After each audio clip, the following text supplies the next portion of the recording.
안녕하세요. 우리 이 시간에 드림채플 카페 스토리에서 또 로비에 세배드리는 성도님들에게도 인사드립니다. 우리 한번 활짝 웃으면서 우리 이렇게 인사를 했으면 좋겠어요. 사랑합니다. 축복합니다. 잘 될 겁니다. 승리하세요. 마구마구 얘기를 해주세요. 마구마구. 사랑합니다. 축복합니다. 잘 될 겁니다. 승리하세요.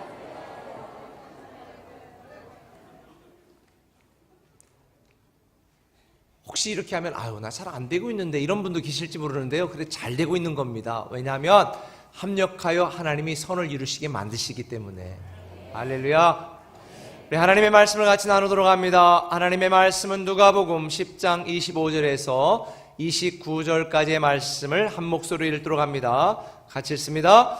어떤 율법 교사가 일어나 예수를 시험하여 이르되 선생님, 내가 무엇을 하여야 영생을 얻으리까? 예수께서 이르시되 율법에 무엇이라 기록되었으며 내가 어떻게 읽느냐? 대답하여 이르되 내 마음을 다하며 목숨을 다하며 힘을 다하며 뜻을 다하여 주 너의 하나님을 사랑하고 또한 내 이웃을 내 자신같이 사랑하라 하였나이다. 예수께서 이르시되 내 대답이 옳도다. 이를 행하라.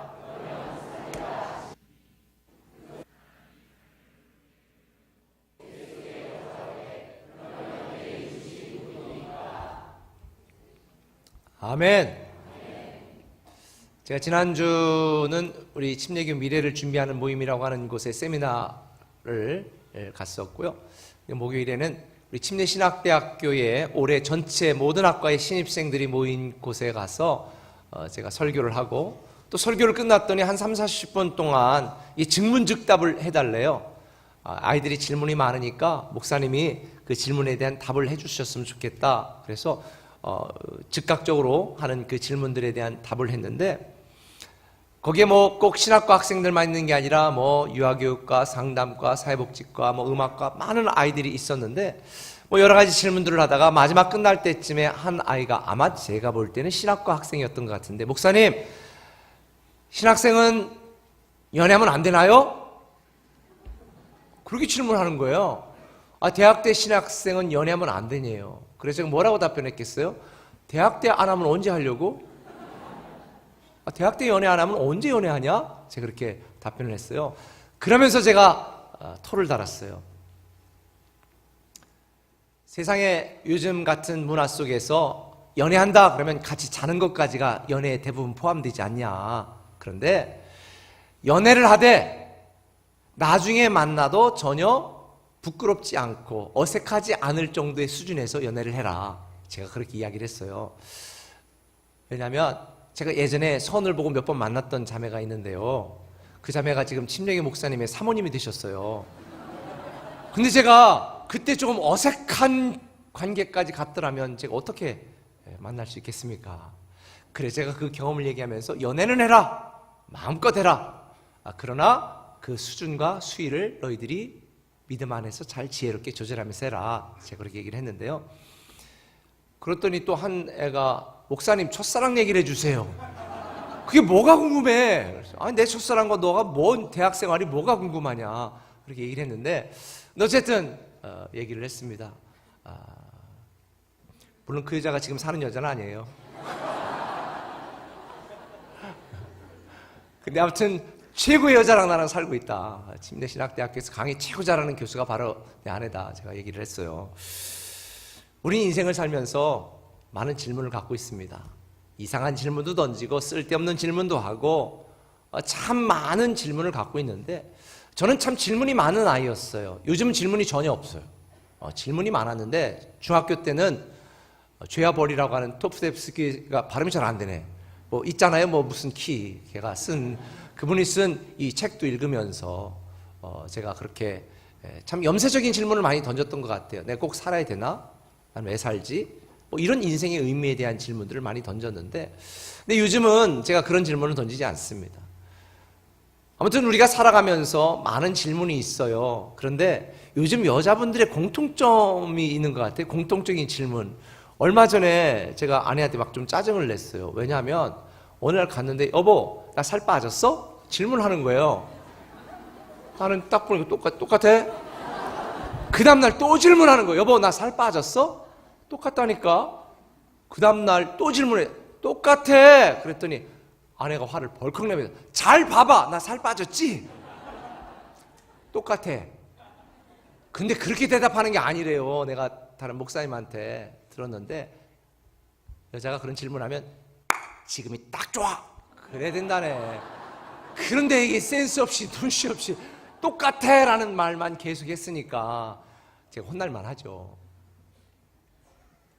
뭐 이런 질문도 있지만 사실 신앙생활 하면서 우리가 많은 질문이 있잖아요. 많은 질문이 있어요. 어떤 분들은 내가 나름대로 신앙생활 열심히 하는데 난 왜 이렇게 일이 잘 안 풀릴까? 이런 질문 있는 분 없으세요? 나는 나름대로 열심히 하나님을 믿는다고 믿는데 왜 이렇게 어렵고 힘든 일이 자주 반복될까? 이런 생각, 이런 질문이 들 때도 있습니다. 근데 여러분 이걸 아세요? 질문이 달라져야 대답이 달라집니다. 저는 이 본문 말씀을 묵상하면서 이걸 깨달았어요. 인생을 바꾸려면 질문을 바꿔야 된다. 한번 따라 합시다. 인생을 바꾸려면 질문이 바꿔야 된다. 질문이 바뀌어야 돼요. 질문을 어떻게 하느냐에 따라서 그 결과가 전혀 달라져요. 예를 들어서 사업하는 분들이 있다고 합시다. 요즘 왜 이렇게 경기가 안 좋아? 김영란 법 때문에도 그렇고 많이 위축이 되는데 이러다 망하겠네. 이렇게 질문을 던지면요 망합니다. 폐업하거나 포기할 수밖에 없어요. 그런데 왜 이렇게 경기가 안 좋지? 장사가 안 되네? 그럼 어떻게 할까? 다른 업종으로 바꿔볼까? 아니면 이거에다가 새로운 아이디어를 갖고 새롭게 또 한번 포장을 해볼까? 질문을 다르게 하면요 결과가 달라져요. 저는 여러분들이 질문을 바꾸시길 바랍니다. 질문이 달라졌으면 좋겠어요. 제가 오늘의 꿈의 교회가 되고 오늘의 아니모 목사가 된 것은 저는 질문을 다른 사람들과 다르게 했기 때문이에요. 어떤 목사님들은 이런 질문을 해요. 어떻게 하면 교회가 부흥되지? 어떻게 하면 교회가 커지지? 저는 그런 질문 하지 않았어요. 어떻게 하면 우리 꿈의 교회가 건강한 교회가 되지? 어떻게 하면 우리 꿈의 교회가 하나님이 이 땅에 교회를 세우신 본래의 목적과 그 존재의 사명을 감당하는 건강한 교회가 될 수 있지? 우리 교회 슬로건 첫 번째가 건강한 교회. 그래서 어떻게 하면 건강한 교회가 될 수 있지? 이게 질문 던졌어요. 어떤 목사님들이 그래요. 어떻게 하면 그렇게 성도들이 많이 와요? 어떻게 많이 와요? 저는 어떻게 하면 성도들을 우리 교회에 많이 오게 할 것인가에 대한 질문을 던져본 일이 없습니다. 어떻게 하면 나는 우리 꿈의 교회 성도들이 행복하게 신앙생활을 할 수 있도록 만들어줄까? 어떻게 하면 예배드리고 교회 생활하는 것이 감동적으로 만들어줄까? 저는 이렇게 질문을 던졌어요. 그러다 보니까 제 목회 내용이 달라지고 목회 프로그램이 달라지고 목회 결과가 달라지는 것 같아요.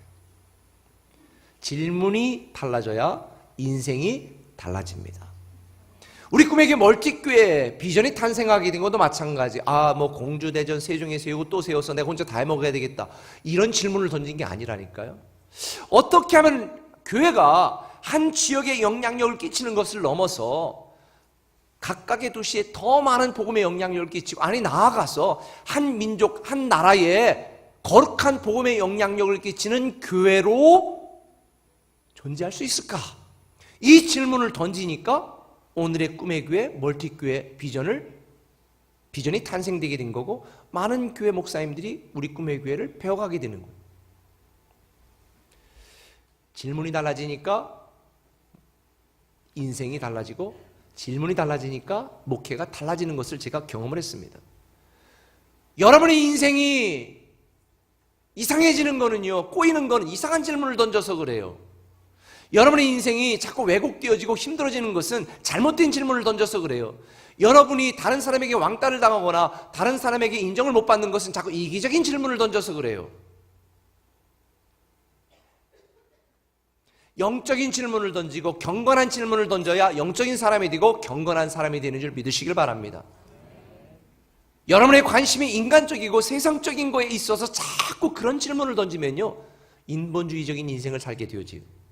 그러나 경건한 질문을 던지면 경건한 사람이 돼요. 설교를 듣는 것도 마찬가지예요. 저 인간 설교 잘하나 보자. 뭐가 문제지? 저거 맞나? 이렇게 비판적인 질문을 던지며 설교를 들으면요, 절대 은혜 못 받습니다. 교회 10년 다녀도 변화가 안 됩니다. 왜요? 성경에 있는 것처럼 바위틈이나 가시떨기나 길가에 떨어진 씨는 그 씨가 아무리 좋아도 열매를 못 맺어요. 중요한 건 여러분이 좋은 땅이 돼야 돼요. 다시 말하면 좋은 질문을 던져야 되는 거예요. 오늘 목사님을 통해 나에게 주시는 하나님의 말씀을 하나님이 주시는 말씀으로 받아들이고 어떻게 그걸 내 삶에 적용하고 어떻게 내 말씀대로 살아갈 수 있지? 이런 질문을 던지면요, 은혜 안 받을래야 안 받을 수가 없어요. 다시 한번 따라합시다. 질문을 바꿔야 인생이 변한다. 그래서 저는 오늘 본문을 통해서 이 한 율법사가 예수님에게 질문하는 이 내용을 통해서 어떻게 우리 인생을 바꾸고 우리가 어떻게 하면 경건의 축복과 경건의 능력을 회복하고 경건의 사람으로 살아갈 수 있을까를 묵상을 해보니까 그 첫 번째는 이거예요. 질문의 내용을 바꾸라는 것입니다. 한번 따라합시다. 질문의 내용을 바꾸라. 질문의 내용을 바꿔야 돼요. 오늘 본문 25절에 보니까 어떤 율법사가 일어나 예수를 시험하여 이르되 선생님, 내가 무엇을 하여야 영생을 얻으리까? 율법사는 율법을 전문적으로 연구하는 사람이었습니다. 오늘날로 말하면 신학과 교수 정도 된 사람이었어요. 근데 이 율법사가 율법을 전문적으로 연구하고 율법에 대해 많은 지식을 갖고 있으니까 예수님이 사람들과 율법에 대하여 이야기할 때에 자기가 좀 잘난 척을 하고 싶었던 것 같아요. 자기 지식을 과시하고 싶었던 것 같아요. 그래서 예수님에게 질문합니다. 무엇을 하여야 영생을 얻을 수 있나요? 근데 이 질문은 잘못된 질문이었습니다. 율법을 공부했지만 잘못 공부한 것이었습니다. 예수님은 말합니다. 경건은 일에 있는 것이 아니라 삶이고 영생은 우리의 행위에 대한 보상이나 대가가 아니라 하나님과 바른 관계를 통해 주어지는 선물이다. 은혜다. 은혜라고 하는 것은 우리의 노력이 1%도 들어가지 않은, 아무런 조건도 없는, 여러분들 중에 지금 오늘 교회 나온 분들 중에 혹시 내가 지난주에 조금 직장 스트레스 받고 열받아가지고 싸워가지고 한 잔 딱 했는데 열받아가지고 그랬는데 오늘 교회 나와가지고 제가 구원의 확신 있는 분 손 들어보세요 그러면 지난주 그렇게 못 살았는데 손이 막 못 올라가는 분도 있을 거예요. 아니에요. 우리의 행위와는 전혀 관계없이 하나님의 은혜로 구원받는 거란 말이에요. 이게 은혜지요. 그렇다면 우리의 신앙에 대한 질문이 달라져야 되는 거예요. 내가 무엇을 하여야 영생을 얻고 내가 어떤 열심을 내야 하나님이 나를 축복하십니까? 이 질문이 아니라 이렇게 내가 결심해도 또 무너지고 이렇게 사소한 일에도 내가 반복적으로 믿음의 삶을 살지 못하는 나를 위하여 2000년 전에 하나님이 사람이 되어 이 땅에 오시고 나를 위해 대신 죽으시고 나의 모든 죄를 속하시고 나를 구원하신 예수 그리스도 그분의 은혜를 생각한다면 난 어떻게 그 은혜가 내 삶 속의 은혜가 되게 만들까? 지난주는 내가 믿음의 삶에 실패했지만 다음 주는 어떻게 그런 경건한 삶을 살아갈 수 있을까? 우리는 그렇게 질문을 하지 않겠어요?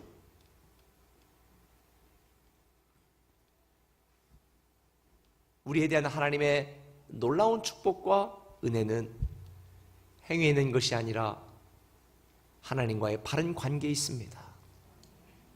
우리는 질문을 던져야 됩니다.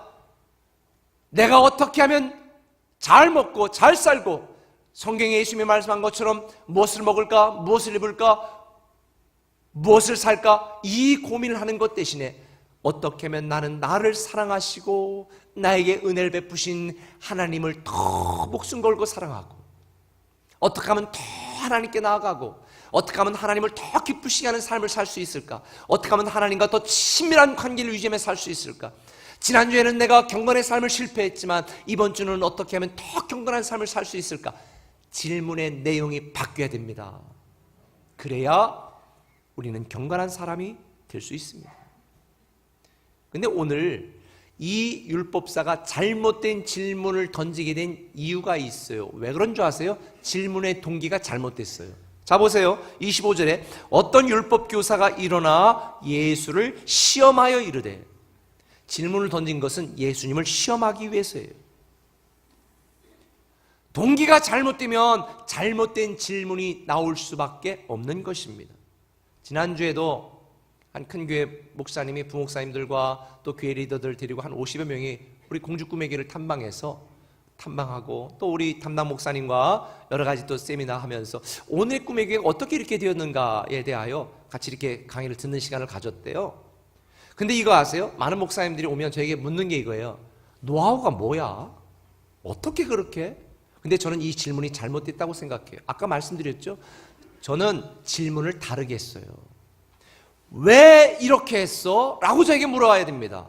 우리 교회 부교육자들에게도 늘 이야기하는 게, 와서 어떻게 할까요? 묻지 말고 목사님 이거 왜 하셔야 돼요? 라고 물어라. 왜 하는지에 대한 분명한 이유를 알게 되면 어떻게 하는지는 금방 알게 되어진다. 제가 그렇게 이야기하거든요. 여러분 한번 질문해 볼게요. 왜 그렇게 악착같이 돈을 벌려고 하세요? 왜? 이게 중요해요. 왜? 이걸 분명히 하지 않으면 여러분들이 하나님 앞에 기도하는 기도의 내용도 이상해져요.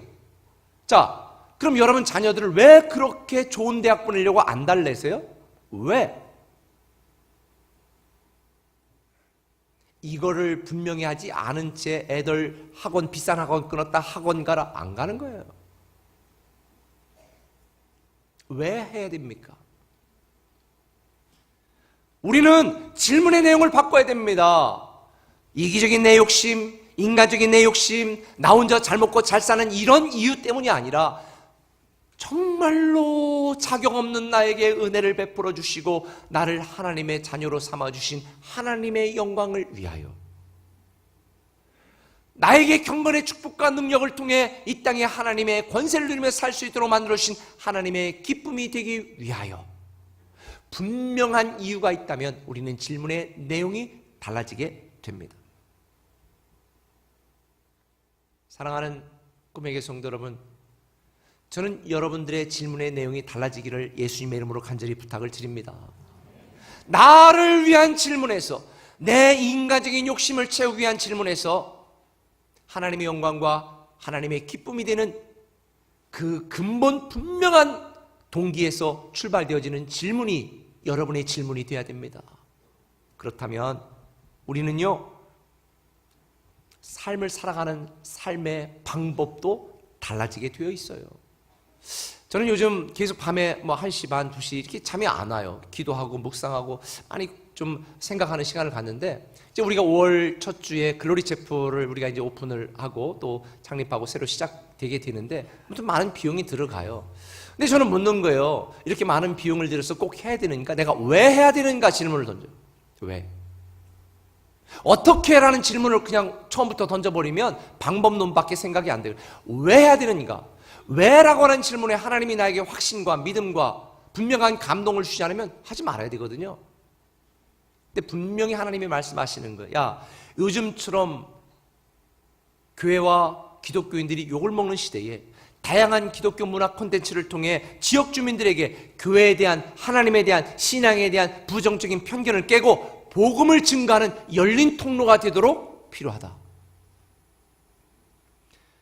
사람들이 있는 사람들에게 다 이곳으로 와라 이런 게 아니라 정말 사람들이 있는 곳으로 가서 그들의 필요와 그들의 눈높이와 그들의 니드를 채우면서 복음의 거점으로 더 많은 사람들을 하나님의 자녀로 양육하고 키워내는 그런 일을 위해서 필요하다. 이런 확신을 딱 주시니까 그 다음에 어떻게는 물을 것도 없어. 수많은 아이디어가 생겨나고. 근데 문제는 그러면 하나님 어떡할까요? 내 능력에 걸맞지 않아. 하나님이 분명한 뜻이고 하나님이 말씀하시니까 그러면 하나님 앞에 엎드려 기도할 수밖에 없고 하나님의 능력을 구할 수밖에 없는 거예요. 우리 신앙생활을 할 때에 우리 신앙생활의 축이 내가 되어지고 내가 주어가 되어지고 내 중심적으로 우리가 수평적인 질문을 던지며 살아가면 늘 내가 무엇을 먹을까 입을까 마실까 밖에는 질문을 던질 수가 없어요. 그런데 우리의 삶에 대한 질문과 이 축을, 주어를 하나님에게로 옮겨가면 우리의 질문이 달라집니다. 제가 작년에 신년 예배 때 주었던 말씀이 있어요. 신명기 말씀인데 한번 읽어보실까요? 혹시 기억하는 분 있을지 모르겠어요. 같이 읽습니다. 너는 돌아와 다시 여호와의 말씀을 청종하고 내가 오늘 내게 명령하는 그 모든 명령을 행할 것이라. 내 마음을 다하며 뜻을 다하여 여호와 내 하나님께 돌아오면 너를 다시 기뻐하사 내게 복을 주시리라. 이게 무슨 말이에요? 내가 돌아오면, 내가 하나님께 돌아오면, 내가 돌아와 하나님의 기준대로 살면, 내가 돌아와 하나님의 말씀대로 살면 내가 너를 다시 기뻐하고 너에게 복을 준다는 거예요. 오늘날 신앙하는 사람들이 우리의 질문의 내용을 바꿔야 될 이유가 여기 있습니다. 하나님, 내가 하는 일을 축복해 주세요. 제가 10년 동안 예수 믿었으니까 우리의 대학 붙게 해주세요. 제가 이렇게 열심을 냈으니까 하나님 저 경건의 능력을 보여주세요. 질문의 내용이 달라집니다. 내가 기준으로 하나님을 끌어내리는 기복적인 질문과 신앙이 아니라, 결국 신앙이라고 하는 것은 이미 정해진, 이미 정해놓으신 하나님이 계획하신 하나님의 뜻과 계획과 목적에 내가 다시 돌아가는 겁니다. 그분의 기준에 맞춰 나의 삶을 조정하는 것입니다. 그러면 질문이 달라져요. 질문의 내용이 달라져요. 이게 회개입니다. 회개라는 히브리 단어 슈브가 돌아간다라는 뜻이라고 제가 말씀을 드렸습니다. 진짜 회개는 하나님의 기준으로 내 삶을 조정하여 돌아가는 것입니다. 그러면 기도의 내용이 어떻게 바뀔까요?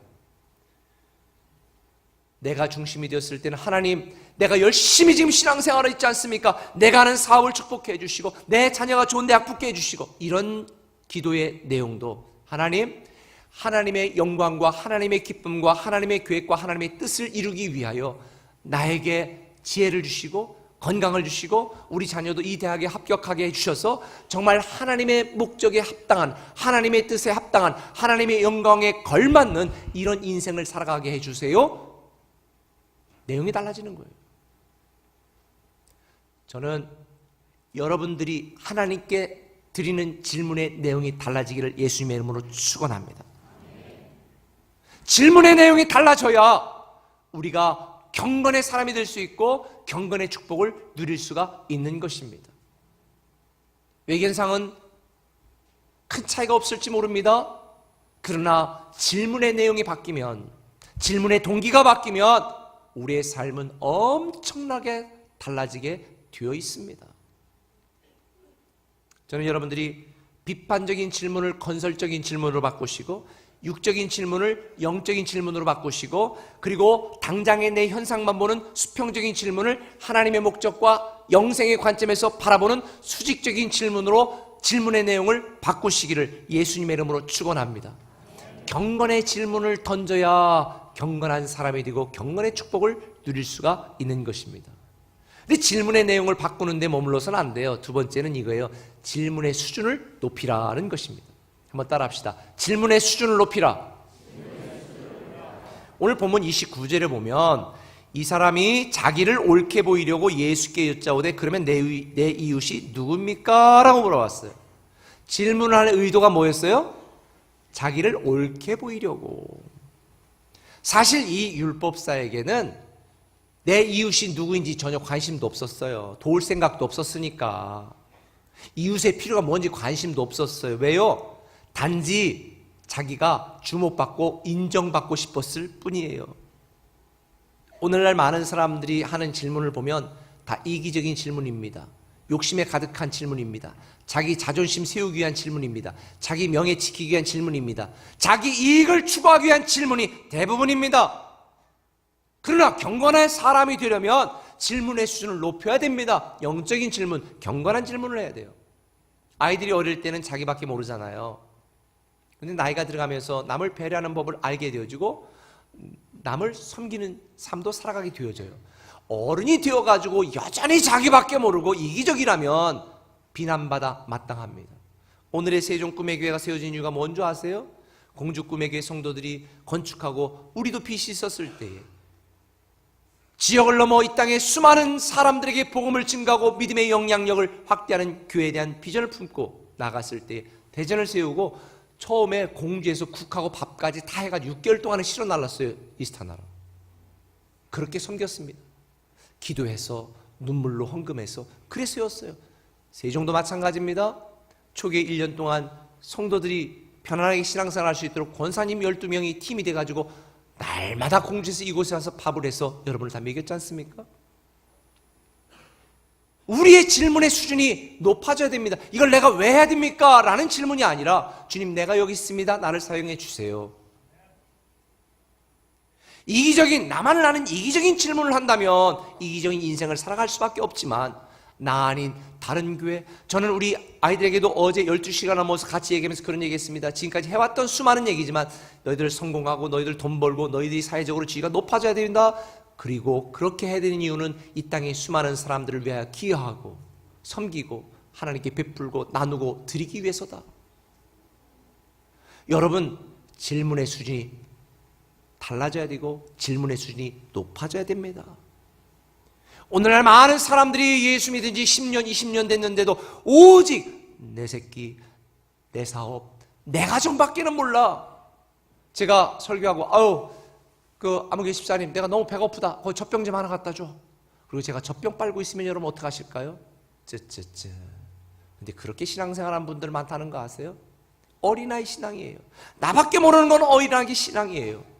내가 인정받고 내가 원한 것을 얻으려는 수준의 질문이 아니라 어떻게 하면 하나님을 더 목숨 걸고 사랑하고 어떻게 하면 이웃을 더 많이 사랑할 수 있는지 수준 있는 질문을 던지시기를 예수님의 이름으로 간절히 축원합니다. 지금까지 쓰임받은 것보다 더 어떻게 하면 귀하게 쓰임받을 수 있을까? 에스겔서 47장에 보면 지성소에서 생수의 강이 흘러나오는데 처음에는 사람들의 발목을 적시고 무릎을 적시고 그 다음에 허리를 적시고 그 다음에는 헤엄칠 만큼 큰 강이 되었더라 하는 말씀이 있습니다. 이 말은 우리의 신앙이 점점 더 깊어지고 수준이 올라가야 된다는 것을 의미하는 것입니다. 저는 여러분들이 그렇게 되기를 예수님의 이름으로 간절히 축원합니다. 마태복음 5장 48절 보니까 예수님께서는 뭐라고 말씀했냐면 그러므로 하늘에 계신 너희 아버지의 온전하심과 같이 너희도 온전하라 그랬어요. 다시 말하면 작은 예수가 되라는 거예요. 온전이라는 말은 텔레오스라는 말인데 이것은 하나님의 계획, 하나님의 목적, 하나님의 소원이라는 뜻을 가진 단어입니다. 다시 말하면 우리가 이 땅에서 추구해야 될 신앙의 수준은 내 이기심과 욕심을 채우는 것이 아니라 하나님의 목적, 하나님의 계획, 하나님의 소원을 이루는 수준의 삶을 살아가라고 기대하시는 것입니다. 저는 여러분들 돈 많이 버셨으면 좋겠고 여러분들 정말 다른 분들과 비교도 할 수 없이 빠르게 승진했으면 좋겠고 여러분들 정말 약 안 먹어도 튼튼하고 건강했으면 좋겠습니다. 그런데 다 누구를 위하여? 하나님의 기쁨, 하나님의 영광, 이 땅에 하나님께 더 크게 귀하게 쓰임받기 위하여 우린 수준이 달라야 돼요. 세상에 많은 사람들이 우리를 개독교다 기독교인들을 욕하는 이유가 뭔지 아세요? 그들이 우리를 깜봐서 그래. 깜봐서 그들과 자기들과 우리가 수준이 비슷하다고 그렇게 착각하니까 그래요. 딱 보니까 교회 다니는 너나 교회 안 다니는 나나 도찐 개찐이네 이러니까 깜보는 거예요. 우리는 믿지 않는 사람들과 급이 달라야 돼요. 수준이 달라야 돼요. 감히 그들을 우리를 비난할 수 없을 만큼의 수준이 달라져야 된다고요. 사도행전 11장 26절에 보면 안디옥 교회에 가서 가르쳤는데 그 가르침을 받은 사람들이 배운 대로 살아감으로 주변의 많은 시민들이 안디옥 교인들을 뭐라고 불렀냐면 그리스도인이라고 불렀어요. 그리스도인이라. 다시 말하면 작은 예수다, 그리스도와 같은 사람들이다. 이거는 엄청난 칭찬입니다. 보통 우리가 사모라는 말을 쓸 때 제가 사모예요. 이게 좀 웃긴 말인 거 아지요? 사모라는 호칭은 다른 사람이 높여주는 말이 사모거든요. 나는 예를 들자면 안희무 목사 아내입니다. 이렇게 얘기해야 되지. 제가 안 목사 사모입니다. 이게 굉장히 웃긴 얘기인 거예요. 다시 말하면 내가 나는 그리스도인입니다 라는 말이 이거하고 똑같은 거예요. 그리스도인이다 라는 말은 내가 주장하는 말이 아니라 누가 불러줘야 되는 말이에요? 믿지 않는 사람들이 우리 부장님은 정말 그리스도인이야. 작은 예수 같아. 그래서 아이고 저거 교회 다닌다는 게 아이고 저거 이러니까 깜보는 거예요. 저는 우리 꿈의 교회 성도들이 정말 세상에서 그리스도인이라고 칭찬 듣는 정말 수준 있는 여러분이 되시기를 예수님의 이름으로 축원합니다.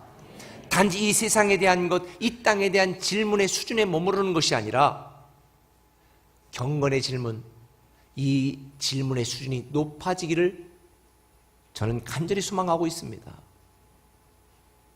언젠가 한 새신자가 저에게 이런 질문을 하는 거예요. 목사님, 예배 빠지면 벌 받아요? 아니요. 그런데 예배 2번 빠졌는데요. 저 교통사고 났어요. 그분은 어린아이 신앙이니까 어린아이 수준에 맞는 질문을 하는 거예요. 그런데 한 10년쯤 교회 다닌 분이 목사님 저 교회 예배 빠지면 안 되죠? 하나님한테 빠질까 봐. 이거는 수준이 낮은 거예요. 그분에게는 어떻게 저에게 질문을 했냐면 목사님, 제가 더 깊은 예배 감동과 성령의 임재를 느끼기 위해서 제가 어떻게 기도하고 어떻게 신앙생활해야 될까? 이게 수준 있는 질문이에요. 얼마 전에도 한 분이 저에게 목사님 꼭 11조 해야 돼요? 여러분 어떻게 대답해야 될까요? 제가 11조 하지 마세요 그랬어요. 왜냐하면 10분의 1만 하나님 거예요? 10분의 10이 다 하나님 거죠? 그럼 다 드리세요. 아멘 아무도 안 하잖아요. 얼마나 당황스러워. 그런데 여러분 수준이 꼭 11조 해야 돼요 이 수준이 아니라 정말 나에게 주신 모든 것이 하나님 거라고 하는 것 분명한 믿음이 있다면 목사님 꼭 10분의 1만 해야 돼요? 저 10분의 2 드리고 10분의 3 더 드리면 안 돼요? 이렇게 질문해야 수준 있는 질문이지. 질문의 수준을 높이시길 바랍니다. 지금 제가 다음 주 말씀을 드리겠지만 우리 교회학교 지금 이제 꽉 차가지고 제가 어제 회의를 하는데 목사님 중등부 20명만 더 오면 예배드릴 공간 없어요. 소년부 10명만 더 오면 예배드릴 공간 없어요. 막 이러니까 스트레스를 엄청 받는 거예요. 그런데 저도 그런데 여러분은 오죽하겠어요. 그러면 어떤 분이 이렇게 질문할지 몰라요. 목사님 이것도 예견 못하고 우리 교회 예배당을 작게 줬어요? 이건 수준 낮은 질문이요. 저에게 어떻게 질문해야 돼요? 목사님 제가 교회실이 예배 아이들을 위해서 예배실이 작으니까 그냥 아예 아이들 전문 예배실을 할 수 있도록 상가 옆에 제가 사면 안 돼요? 뭐 이 정도 수준의 질문을 해야 되지 않겠습니까? 실제로 우리 교회 우리 이제 남자 화장실이 여름에 이제 냄새가 나고 많이 이렇게 했나 봐요. 한 권사님이 목사님 이거 변기 제가 싹 가르면 안 돼요? 하세요. 싹 가르셨어요. 한 권사님이 목사님 이거 1층에 사람들이 오고 많은 우리 첫 이미지인데 건축한 지 3년밖에 안 됐잖아요. 그런데 애들이 발로 차고 이래가지고 막 더러워가지고 이 밑에만 제가 페인트 칠 새로 싹 하면 안 돼요? 그래서 하세요. 2주 동안 새로 싹 하신 거예요. 이게 수준 있는 질문이지. 그렇죠? 수준 없어요? 갑자기 수준 얘기하니까 조용해지시네. 여러분 우리가 인생을 살면서 질문의 수준을 보면 그게 내 인생의 수준인 것을 알게 되어지거든요.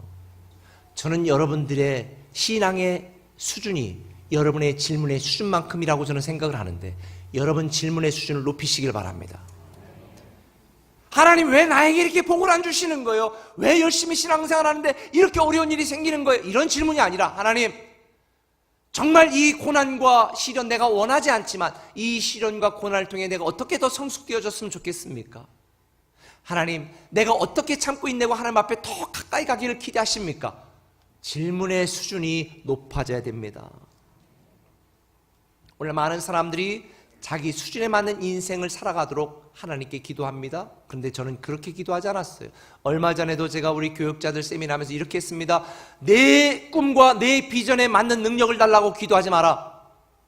하나님이 나를 통해 일하실 하나님의 꿈과 하나님의 계획에 맞는 능력과 물질과 그런 사람을 붙여달라고 기도해라. 우리 질문의 수준이 달라져야 됩니다.